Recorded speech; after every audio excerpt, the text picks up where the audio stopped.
Today we had a nice wind. We did 2 races.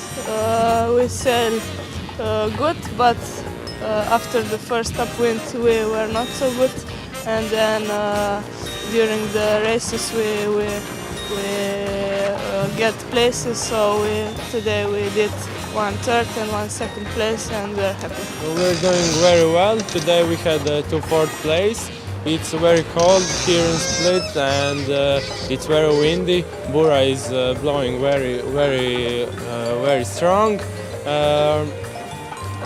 All these days we were sailing on a very high level, and we hope for a medal. Today again, windy day. It was difficult to sail, but only 2 races, so I did third and first. So I can say I'm satisfied because I'm the Croatian champion. We had a good day. Today a bit more trouble. 2 races with mistakes, so I dropped down, I think. But overall, the things I really want to work on are going good. And I'm making some mistakes, but it's early in the season, so that's okay.